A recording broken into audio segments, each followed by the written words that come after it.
Siz hech qachon ko'chada qolganmisiz? Boshingiz ustida tom, cho'ntagingizda bir tiyin yo'q. Faqat yomg'ir va sovuq shamol hamrohingiz bo'lganda inson nimalarga qodirligini bilasizmi? Men o'sha tunda shunchaki boshpana izlagandim. Eski dugonam Dilnozaning eshigini qoqqanimda, bu eshik nafaqat issiq uyga, balki mening hayotimni ostin-ustun qilib yuboradigan do'zaxiy ehtirosga ochilishini tushimda ham ko'rmagandim. Dushxonadagi bu begona erkakning nafasi va dugonamning bir qadam narida ekanligi. Bu hikoya xiyonat haqida emas, bu tubsizlikka qulash haqida. Tinglang, bu mening iqrorim. 2023-yilning kuz oqshomi edi. Oktyabr oyining oxirgi shanbasi. Erimdan ajrashganimga roppa-rosa yarim yil bo'ldi. O'sha kunni, o'sha sovuq vidolashuvni har kuni tushimda ko'raman. Stol ustida qoldirilgan kalitlar. Uning orqasiga qaramay chiqib ketishi. Uy ichidagi o'lik sukunat. U ketdi. O'zi bilan birga mening ishonchimni, orzularimni, kelajagimni ham olib ketdi. Men bu katta va shafqatsiz shaharda yolg'iz qoldim. Eski hayotimdan voz kechishga majbur bo'ldim. Shahar chekkasidagi devorlari nam tortgan, derazalardan shamol uvillab kiradigan eski bir xonadonni ijaraga oldim. Bu uy emas, shunchaki boshpana edi. Kechalari shiftga tikilib yotar ekanman, qo'shnilarning janjalini, ko'chadagi daydi itlarning vovullashini eshitardim. Har oyning oxiri men uchun dahshatga aylanardi. Ijara puli. Bu so'z mening bo'g'zimga yopishgan qo'l kabi edi. Ishlayman, tinim bilmayman, lekin topganim ro'zg'or va ijaradan ortmaydi. O'zim bilan o'zim kurashib yashardim. Mana bugun ham o'sha kun keldi. Ishdan charchab, holdan toyib qaytayotgandim. Tashqarida kuzning zaharli yomg'iri sharros quyayotgandi. Oyoq kiyimim o'tib ketgan, ko'ylagim shalabbo. Faqat bitta narsani, tezroq o'sha sovuq bo'lsa ham, o'z uyimga kirib, ko'rpaning tagiga berkinishni xohlardim. Lekin taqdirning men uchun tayyorlagan rejasi boshqa ekan. Eshik oldida uy egasi, semiz, badqovoq ayol turardi. Uning nigohi yomg'irdan ham sovuqroq edi. Pul bormi deb so'radi u salom-aliksiz. Xola, iltimos. 3 kun muhlat bering. Oyligim kechikdi deb yolvordim. Yo'q. Bugun to'lamasang kirish yo'q. Narsalaringni olib chiqib ket dedi u qat'iy. U eshikni qulflab oldi. Men ko'chada yomg'ir ostida qoldim. Qo'limda kichkina sumkam, cho'ntagimda esa umidsizlik. Qayerga boraman? Kimga sig'inaman? Ota-onam uzoqda, ularga dardimni aytib siqqim kelmadi. Qaltirab telefonimni oldim. Kontaktlar ro'yxatini titkiladim. Ko'zim bir ismga tushdi. Dilnoza. Bolalikdagi dugonam. Yillar davomida gaplashmagan, har xil yo'llardan ketgan dugonam. U boy badavlat oilaga kelin bo'lganini eshitgandim. Ikkilandim. G'ururim yo'l qo'ymasdi. Lekin sovuq suyak-suyagimdan o'tib ketgandi. Qo'ng'iroq qildim. Uzoq gudoklar. Ko'tarmasa kerak deb o'yladim. Alo. Tanish, lekin biroz begonalashgan ovoz eshitildi. Dilnoza. Bu menman. Iltimos, yordam ber. Bir kechaga joy kerak dedim yig'lamsirab. U jim qoldi. Bu sukunat men uchun asrdek tuyuldi. So'ng qisqa javob berdi, kel. Manzilni tashlayman. Dilnozaning uyiga yetib borganimda o'zimni xuddi boshqa sayyoraga tushgandek his qildim. Shahar markazidagi hashamatli ko'p qavatli uy. Liftning o'zi mening ijaraga olgan uyimdan toza va yorug' edi. Eshikni Dilnoza ochdi. U o'zgargan edi. Yuzida o'ziga bo'lgan ishonch, kiyimlarida did, harakatlarida aslzodalarga xos viqor bor edi. Kir dedi u jilmayib. Bu tabassumda eski qadrdonlik ham, biroz achinish ham bor edi. Ichkariga qadam qo'yganimdan boshlab nafasim tiqilib qolgandek bo'ldi. Hamma narsa yaraqlagan, yo'lakda qimmatbaho gullar, devorlarda rasmlar. Havoda qimmatbaho atir va yangi damlangan qahva hidi taralgandi. Uning hayoti muvozanatda, hamma narsa joy-joyida ekanligi shundoq sezilib turardi. Mening hayotim esa shunchaki vayrona edi. Biz oshxonaga o'tdik. Dilnoza menga issiq qahva va shirinliklar qo'ydi. Hayot qiyin, dedi u piyolani uzatib ko'zlarimga tikilib. Lekin har bir qiyinchilikdan keyin yengillik keladi. Men hali o'sha yengillikni topolmadim, dedim achchiq jilmayib. U menga diqqat bilan qaradi. Ko'zlarida ortiqcha savol yo'q edi, faqat tushunish bor edi. U mening shalabbo kiyimimga, qaltirayotgan qo'llarimga qaradi. Yomg'irda qolibsan, muzlab ketibsan. Yur, dush qabul qilib ol, dedi u muloyim ovozda. Yengil bo'lasan. Dush qabul qilish.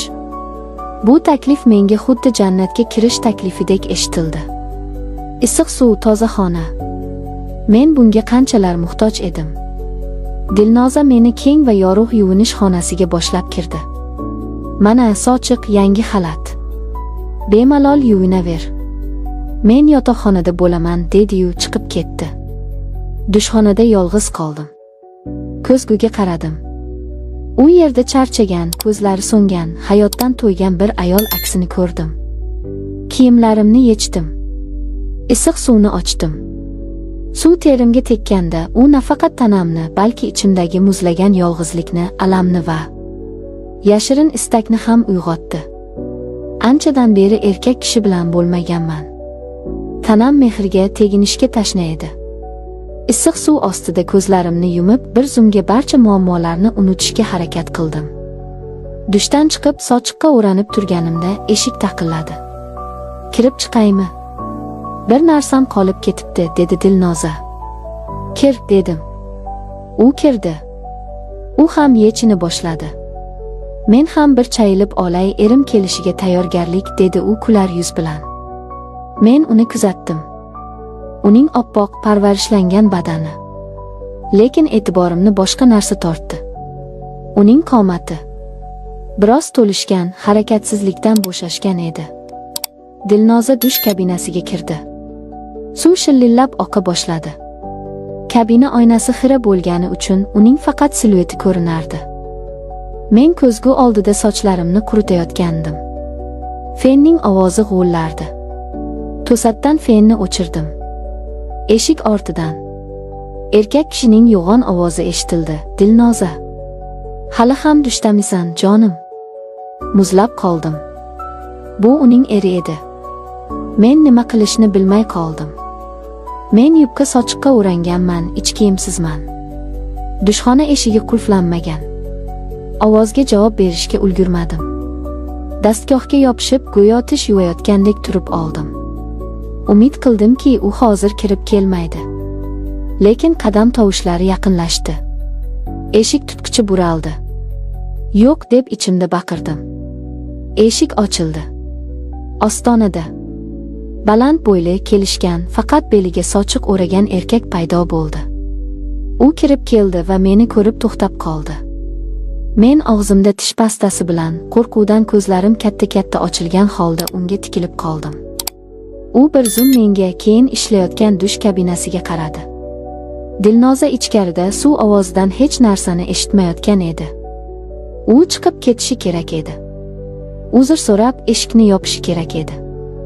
Lekin u bunday qilmadi. Uning nigohi mening yalang'och yelkamga, sochiq ostidan ko'rinib turgan oyoqlarimga tushdi. O'sha nigohda hayrat emas, balki yovvoyi bir uchqun paydo bo'ldi. U sekin eshikni yopdi va qulfladi. Mening yuragim to'xtab qolayozdi. U menga yaqinlashdi. Juda yaqin. Men ortga tisarildim, lekin orqamda devor bor edi. Chiqib keting demoqchi bo'ldim, lekin ovozim chiqmadi. U indamadi.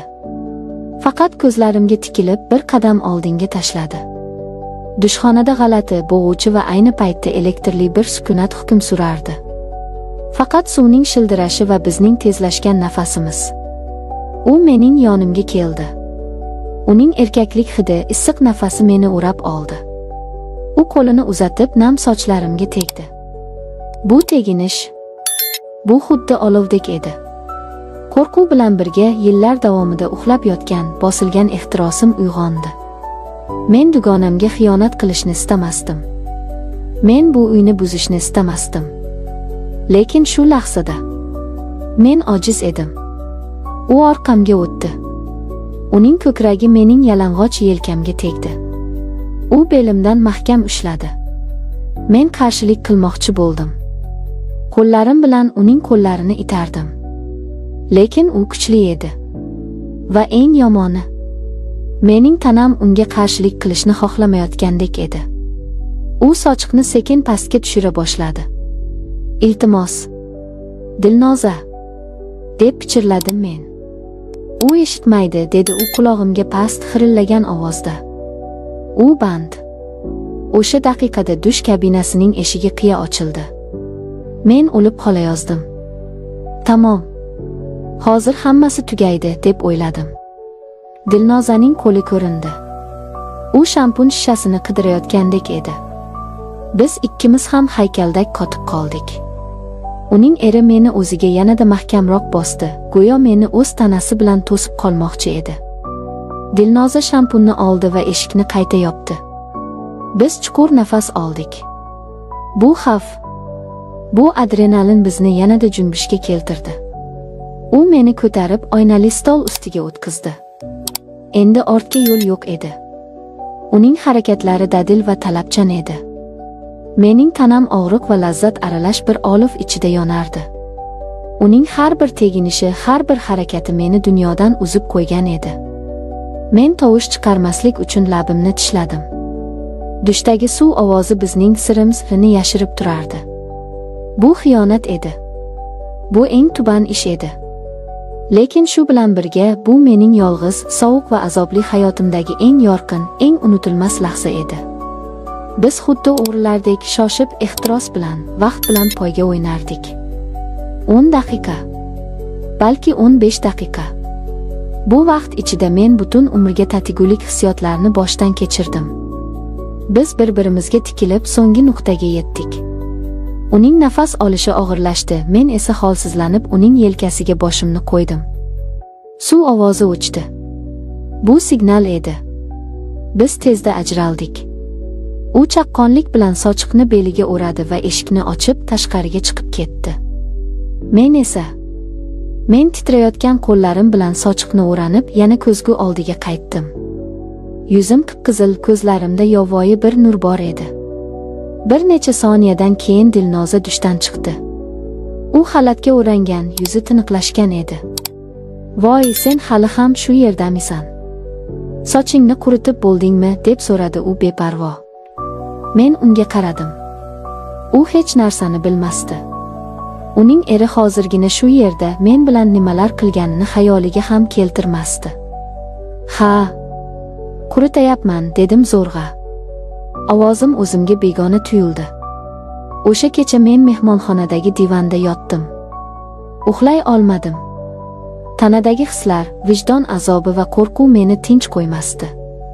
Ertalab tong otganda men sekin narsalarimni yig'ishtirdim va Dilnoza uyg'onmasdan uydan chiqib ketdim. Stol ustiga qisqa xat yozib qoldirdim: "Rahmat hammasi uchun. Men ketdim. Hozir." Oradan vaqt o'tdi. Men yana o'sha eski hayotimga qaytdim. Ijara sarsonman. Lekin o'sha tun, u mening xotiramda mangu muhrlanib qoldi. Men dugonamning yuziga qanday qarayman? Bilmayman. Bu voqea menga bir narsani o'rgatdi. Inson har doim ham o'zini nazorat qila olmas ekan. Ba'zan sharoit, yolg'izlik va bir lahzalik zaiflik bizni shunday jar yoqasiga olib keladiki, undan qaytishning iloji bo'lmaydi. Bu mening sirim. Bu mening gunohim. Va bu mening eng shirin xatoim. E'tiboringiz uchun rahmat. O'zingizni va yaqinlaringizni ehtiyot qiling. Siz hech qachon shaytonning farishta niqobida kelishini ko'rganmisiz? Men ko'rdim. O'sha kuni, o'sha jazirama tush paytida begona eshikni taqillatganimda, men o'z taqdirimni, o'z oilamni, o'z borlig'imni qimorga tikayotganimni bilmasdim. U ayolning tabassumi, dasturxoni, ochiq-sochiq kiyimi. Bularning barchasi shunchaki tuzoqning bezagi ekan. Men bir lahzalik nafs deb bir umrlik baxtimni yoqib yubordim. Endi menda na uy bor, na oila, na halovat. Bu hikoya xiyonat haqida emas, bu erkak kishining bir lahzalik zaifligi qanday qilib uni tubsizlikka uloqtirishi mumkinligi haqidagi achchiq haqiqatdir. Tinglang va ibrat oling. Salom, mening sirdoshim. Mening ismim yo'q. Aniqrog'i, hozir bor yo'g'i xoin, ahmoq, yutqazgan odam degan ismlarim qoldi. Yoshim 34 ta. Lekin ko'zlarimga qarasangiz, 50 yoshli odamning charchog'ini ko'rasiz. Bugun sizga aytib beradiganlarim shunchaki hikoya emas. Bu mening tavbam. Bu mening ogohlantirishim. Ayniqsa o'g'il bolalar, yigitlar, oila boshliqlari. Meni diqqat bilan eshiting. Chunki shaytonning tuzog'i har doim ham qo'rqinchli bo'lmaydi. Ba'zan u shunday shirin, shunday jozibali bo'ladiki, siz o'zingizni qanday qilib jarlik yoqasida turganingizni sezmay qolasiz. Keling, hammasini boshidan boshlayman. Yangi uylangan paytlarim. Yosh edim, g'ururim osmon edi. Lekin cho'ntak bo'sh. To'ydan keyin qarzga botdik. Qarz bu erkak kishining bo'ynidagi eng og'ir zanjir ekan. Ilojsizlikdan yosh kelinchagimni, endigina qurilgan issiq uyimni tashlab Rossiyaga, sovuq o'lkalarga ishga ketdim. O'sha paytda mahallamizdagi tengdoshlarim xotinlari bilan yetaklashib baxtli yurishardi. Men vagonlarda, qurilishlarda loy kechib yurardim. Birinchi farzandim. Qizalog'im men o'sha yoqlarda yurganimda dunyoga keldi. Uning ilk yig'isini, ilk kulgusini ko'rolmadim. Telefonda xotinimning qizli bo'ldik degan yig'lamsiragan ovozini eshitib, men ham yigit boshim bilan yig'laganman. Musofirlik. Noni qattiq ekan. Och qoldim, ko'chada qoldim. Oylab ishlaganimdan keyin pul yo'q deb haydagan xo'jayinlar ham bo'ldi. Lekin tishimni tishimga qo'yib, qarzni uzish uchun ishladim. Qaytib kelganimda qizim 1,5 yoshda edi. Eng alam qilgani nima bilasizmi? Qizim meni tanimadi. Dada deb bag'rimga otilmadi. 2 hafta mendan qochib yotsirab yurdi. O'z bolang seni begona deb bilsa, bu og'riqni faqat boshidan o'tkazgan biladi. O'shanda qasam ichdim, bo'ldi. Boshqa hech qayerga ketmayman. Nima bo'lsa ham oilamning oldida, o'z vatanimda bo'laman. Lekin vatanimda ham rizqimni topish oson bo'lmadi. Ustachilik qildim, bozorga chiqdim, mol olib sotdim. Qilmagan ishim qolmadi. Bu orada yana 2 ta farzandli bo'ldik. Oila kattalashdi, xarajatlar ortdi. Har kuni kechqurun yotish oldidan ertaga nima qilaman? Bolalarimga nima yediraman degan o'y miyamni kemirardi. Bu o'ylar meni o'zgartirdi. Jahldor, asabiy bo'lib qoldim. Xotinim bilan tez-tez urushadigan, arzimas narsaga baqiradigan bo'lib qoldim. U bechora ham charchagandi, lekin men buni ko'rmasdim. Men faqat o'z muammolarim bilan band edim. Oxiri ming azob bilan bir ish topdim. Chiroqchilik. Elektr hisoblagichlarni tekshirish, ko'rsatkichlarni yozib yurish. Maosh unchalik katta emas, lekin har holda tayinli ish deb xursand bo'ldim. Lekin bu ish meni ko'p xonadonlarga, ko'p taqdirlarga guvoh qildi. Ishim ertalabdan kechgacha davom etardi. Tik oyoqda, uyma-uy, qavatma-qavat. Kechqurun oyoqlarim zirqirab og'rirdi. Uyda yana janjal. Bir kuni xotinim bilan qattiq aytishib qoldik. Sabr kosam to'lib unga qo'l ko'tardim. Birinchi marta. U yig'lab bolalarni oldida onasining uyiga ketib qoldi. Ketsa ketaversin, o'zi qaytib keladi deb o'yladim g'ururimga sig'inib. Orqasidan bormadim. Uyda yolg'iz qoldim. Mana shu yolg'izlik, bu bo'shliq, bu erkak kishi uchun eng katta dushman ekan. 10 kun o'tdi. Men ertalab chiqib ketaman, kechasi kelib muzdek uyda bir o'zim yotaman. Ovqat yo'q, choy yo'q, bolalarning kulgusi yo'q. Faqat 4 devor va men. Hamma narsadan ko'nglim sovib, dunyo ko'zimga qorong'u bo'lib yurgan paytlarim edi. Ayni yoz chillasi. Kun qizdiryapti. Tush payti. Qornim och, chanqaganman. Ko'p qavatli uylardan birida yuribman. Bir xonadonning qo'ng'irog'ini bosdim. Eshik ochildi. Ostonada yoshgina 24-25 yoshlar atrofida husni oydek bir qiz paydo bo'ldi. Uning ustida yubka deyarli shaffof oppoq xalat bor edi. Xalat uning oppoq sonlarini zo'rg'a yopib turardi. Men bir muddat gangib qoldim. Ko'zimni qayerga olib qochishni bilmay qoldim. "Keling, nima xizmat?" deb so'radi u muloyim ovozda. Men tilim aylanmay chiroqchilardan